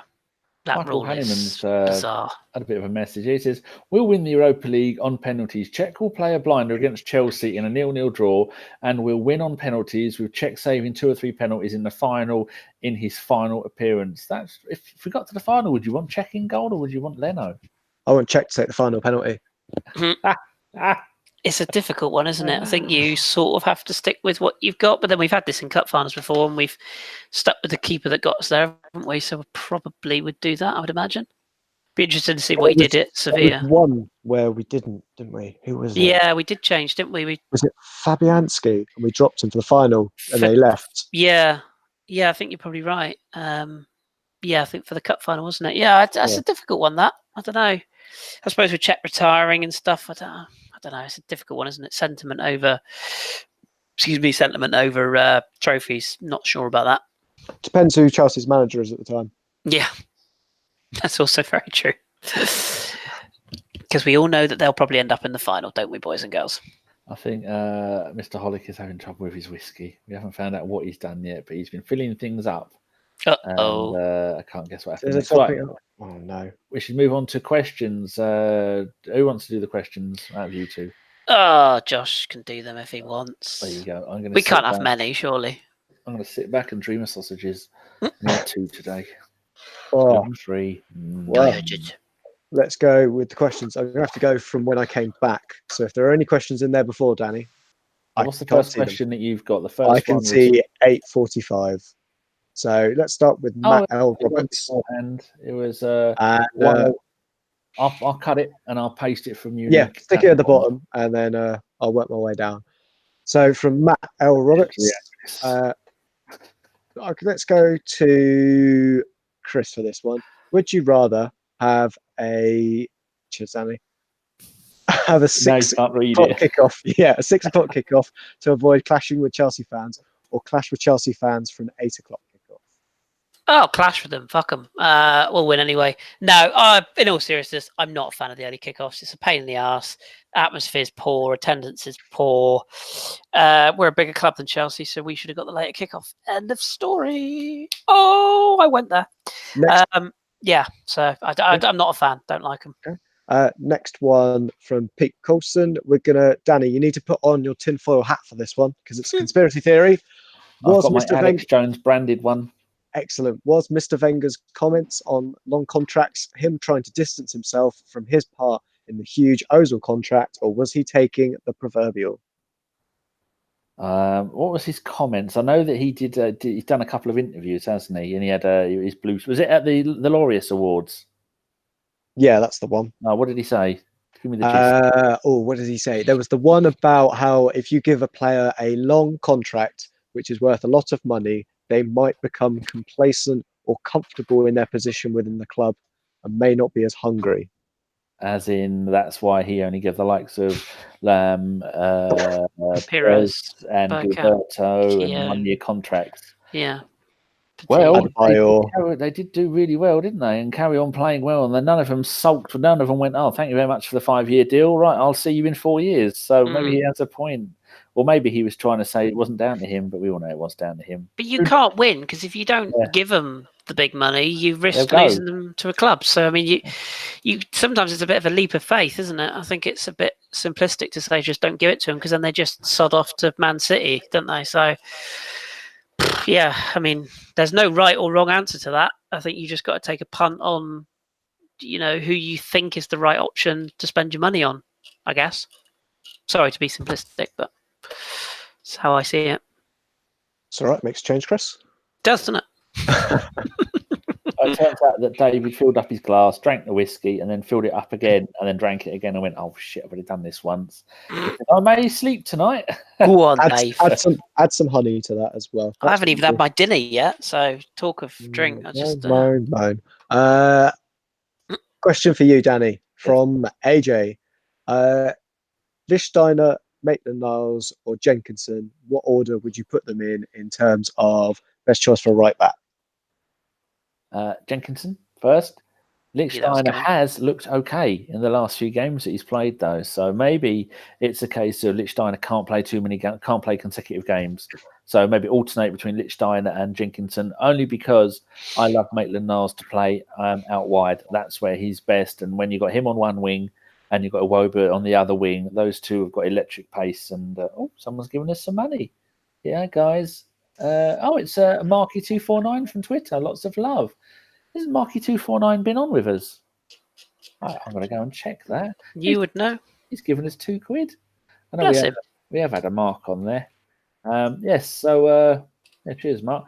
Yeah, so it'd be nice, but we're now at Mkhitaryan's. Black Mkhitaryan's playing every. Oh yeah, we do follow each other. Yeah, that is it. That is the Marky that's been on here. Yeah, Mkhitaryan is back, so that right wing position is taken all the time. So if he wants game time, maybe he's going to have to play right back. But yeah, it's not really a good situation to be in, is it? No, Chris, any difference in that order for you? I think you go with experience. I wouldn't be against Jenkinson being given some games where we could probably field the blind score and win, but which is no games, of course. But no, I don't think Lichtsteiner's a terrible player. I just think he had a poor period of time. His legs have gone, and it's an area you need to upgrade. But what you've got right now, you need experience, and the one thing he is a winner. So I think you'd probably stick with him for the time being. Yeah, I'm going to stick with you, Chris, and the defence as well with this question from Nicky Wilson. has Socrates been our best centre back this season? I know it's Yes. quite a short pool there. No, yeah, 100%. Yeah. What about Bobby Holding? He was getting there, but I don't think we can properly judge because of the injury. I think in long term, I think he'll do really, really well. I think he's the sort of player you want to get. You want to get an established, quote unquote, high level centre back to be his tutor, if you will. And then Socrates, you almost want as a reserve. That's in the ideal world.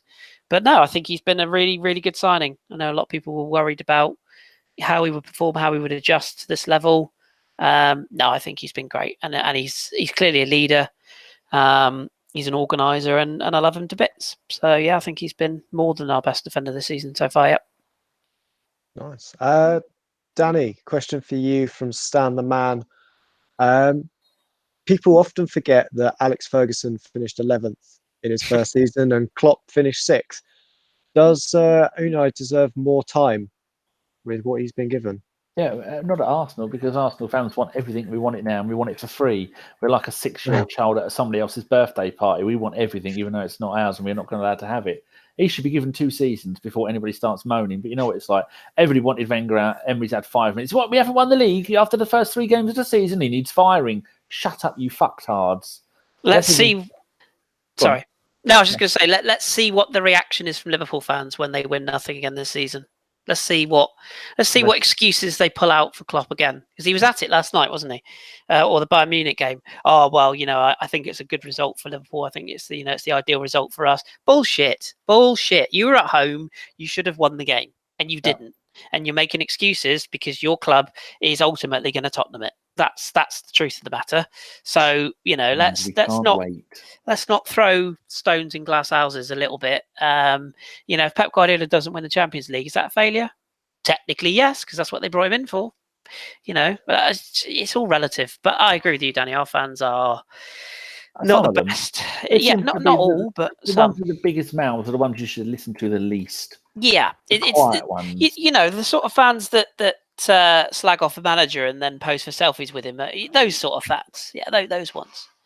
I'm not mentioning any names. Yeah, I think I kind of agree as well that it's Klopp has managed. I think Klopp's biggest success is convincing a side that not winning a trophy for 6 years is. And passing it off with success. Side. Yeah. Yes. We've got a question for you, Chris, from Pete Coulson. On the main podcast, you mentioned that you were aware that Arsenal were extensively scouting in France. Are you able to do any expanding in here, or is this all French whispers? Yeah, bit awkward that one. I can't really say too much. Not because I don't want to. I'd love to, but the person that told me gave me a couple of names, and a Chinese burn. To make sure you don't tell anyone. Let's know where he lives. Let's just say the person that gave me the information and that gave me the names might make a decent payday from an article he writes if those deals come off. So I can't really say too much. All I can. Well, no, I wanted to put it out there because it shows that we are actively looking at players, which I think is a good thing to report on, if you will, if that's the right saying. The only thing I will say is there's 2 players at Lorient that we've actively agreed to sign if we choose to do so. So we've got agreements in place to take 2 Lorient players if we want to do it. So we'll see. One of those deals might involve a certain captain going the other way. So we'll see what happens. Oh, going back home. I think one of you two's getting slight feedback. I think I'm all right. I think. I can't. I've got no idea. I can't hear it. So is that me then? I think that's might be, but Josh out. Anyway, should be stressed as well that a lot of this is going to be contingent on, obviously what happens at the club of the summer, whether we get, what happens in the boardroom, money, players out, players in, etc. So, yeah, so it's a long way ahead of term. But let's just say we are looking in the French market. We also had scouts at Bordeaux Gangamp the other night, which is interesting.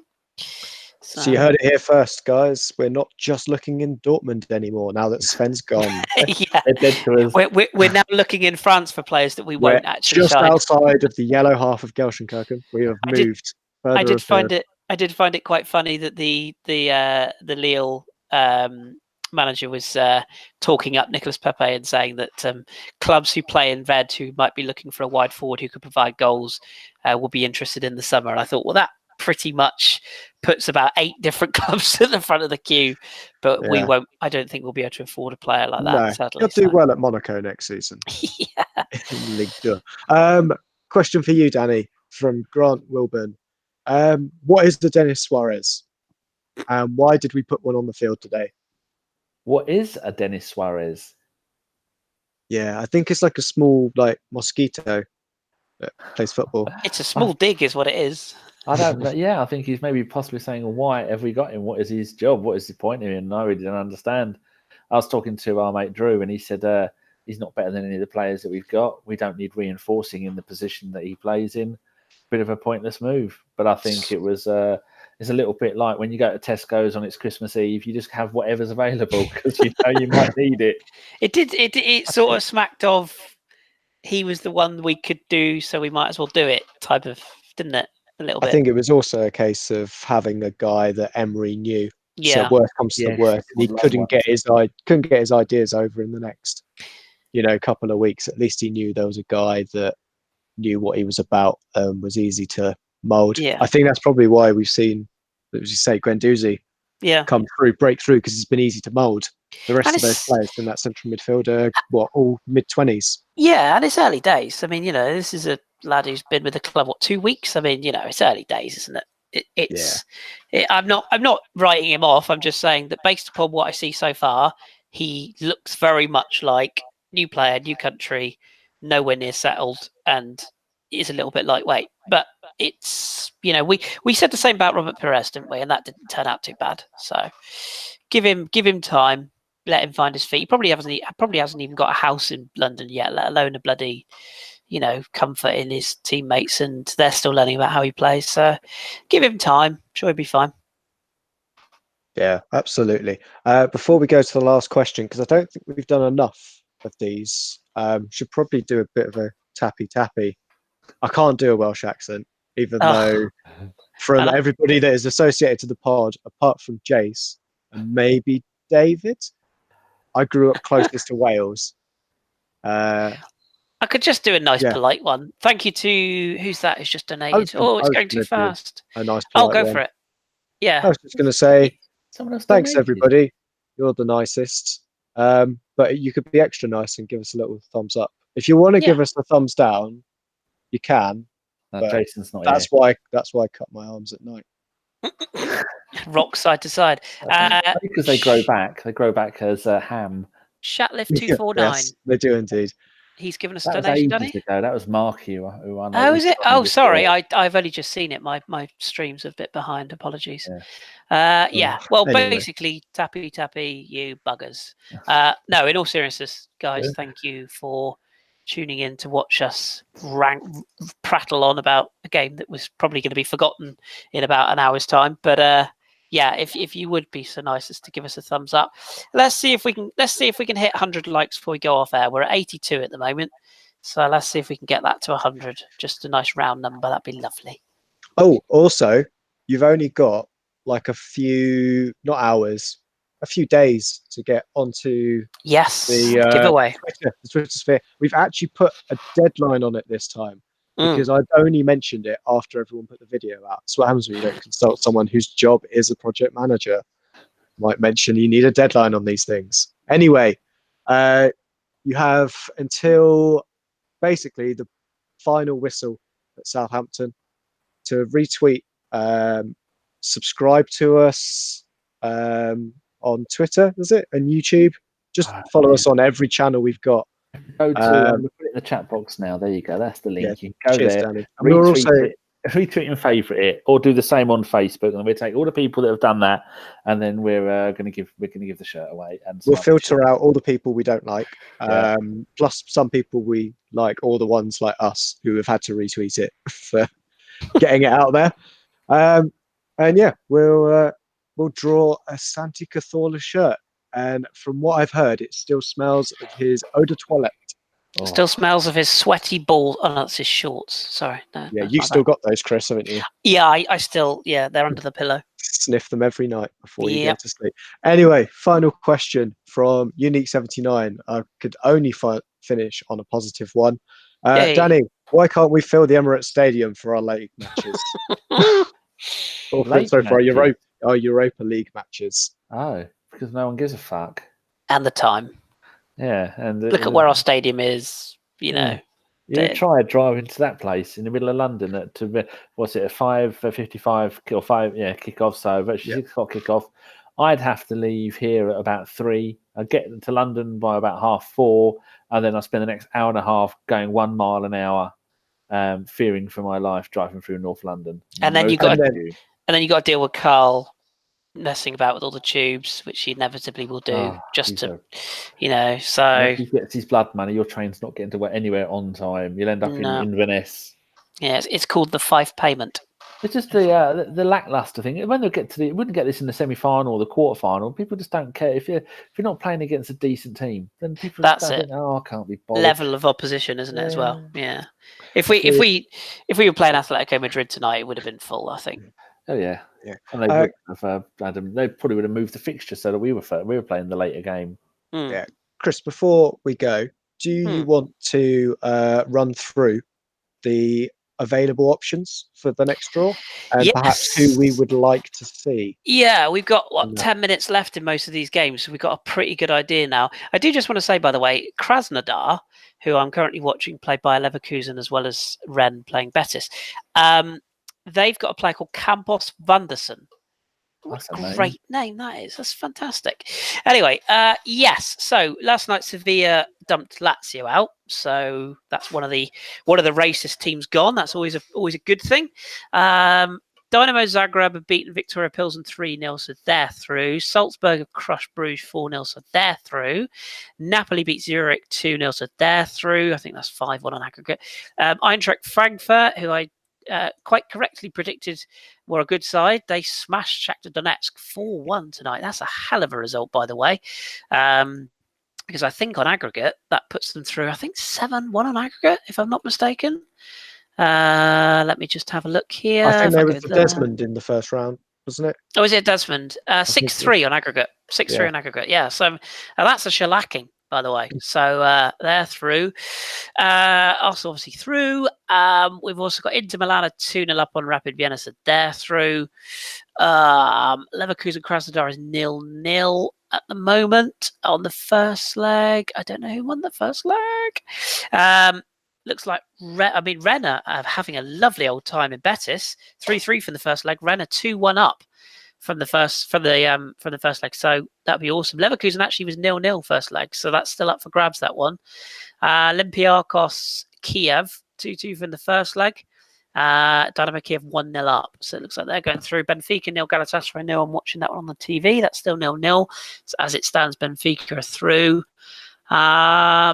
And I think that's pretty much it, isn't it? Looking at these other games, Salzburg were covered, Zagreb, yeah. So it's not a stellar group of teams, but if you look at what's going through, obviously Napoli, Chelsea, Eintracht Frankfurt, Inter Milan, on their day. Benfica are a side that can put in a performance on their day. I'm not particularly alarmed at what's left, but Villarreal, I'd want to avoid. I thought Betis would go through, so hopefully Rennes go through. I'd love to draw Rennes. That'd be awesome.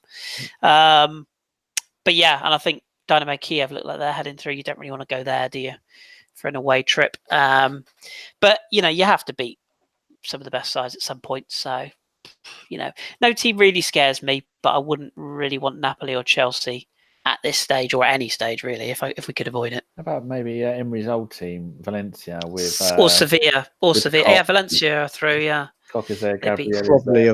Probably avoid Sevilla at the moment. Yeah, I want to avoid Sevilla. Is it Marcin or Machin, the manager? Marcelino, isn't it? Oh no, that's at. No. Sorry, that's at Valencia, isn't it? I don't bloody know who's the manager of Sevilla anymore. Close and easy. Like, would we beat Rennes? Could we have those? Yeah, I think we'd probably beat. I'd love to draw Rennes. That'd be fun because that'd be me against Rich Allen from my other podcast. That'd be fun. Benfica. Benfica would be nice. It's a nice trip. We've already been out and we to Portugal once, so that would be all right. Inter are 3-0 up now. Oh, that'd be good. A head case derby. Oh, the head case derby. Inter versus Arsenal. We still owe off the field problems, don't we?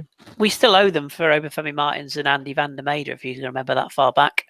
And of course the old 5-1. Scored for them. Good night that was. So yeah, I think I genuinely wouldn't mind drawing anybody at this stage, but you're gonna be happy then, because we are drawing someone. We are going to draw someone. So you are happy. You can be assured we will draw someone in the next round. When is the draw? Boblex has given us £2 and said tappy. Thank you, Mr. Boblex. Cheers, Mr. Bob. Happy tappy. Yeah, when's the draw? Is it? I don't know. Is it on the One show at midnight some night? I don't know. It's a European one, so it's the Le One show. Le One show. There. And the only thing you can guarantee is if the draw I believe it's tomorrow. It's tomorrow. So if the draw is at midday, tune in about 5:15 and you'll find out who we've got. I should just be waking up to that news then. Oh, Leverkusen have just got behind at home to Krasnodar. That could be massive because they're one of the fancy sides as well. They've just gone behind. So Krasnodar are. We should wrap this shit up, shouldn't we? Yes. We should, Danny. So a quick thank you to Unique79, Yvonne Okofor, Bounder Boy, which is Rob, Sam Roof, Brian L. Donaldson, fucking Chelsea's coming again, Richard Morris, Mr. Boblex twice, Michael Hanneman, Z-Tay, Z-T-A-Y, Tail, suppose that could be. Sad that Malmo are out. We would have liked to have got that from the wonderful Sweden. And our mate Marky249, who has been on the show before and no doubt will be back again. I'm sure he will. And and thank you very much to you two for your wise words. Pleasure.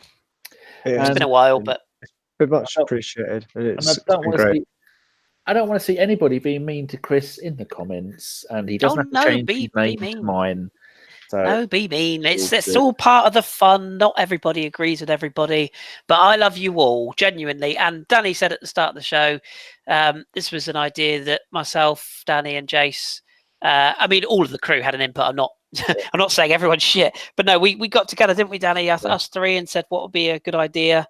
Let's do a live show after a game. What was that? 2 years ago now? Oh God, no, about 3 years ago. 3 years ago. Ever do it, and now lots of other people do it. How many people have followed suit? Yeah, but no, we do this, and fair play. Jason, John in particular, are here pretty much every bloody week, chatting to each other. I think it's almost like counselling for those two now. They just turn up and have a chat. But no, they always put out quality content, and thank you to all of you tuning in. Because if you didn't tune in, it really would be pointless us sitting here just waffling on. It'd be much like after a show when we just end up talking for ages anyway about nonsense. It would be like my Twitter feed, just an echo chamber with no one replying to me. With you and no keys. Player in the world. And by the way, before we go, 86 thumbs up. I said I wanted 100. Sort it out, you twats. I'll be nice to those people. Those people on mobile, you just need to close down the chat, say goodbye to everybody, and then you can see the thumbs up. There you go.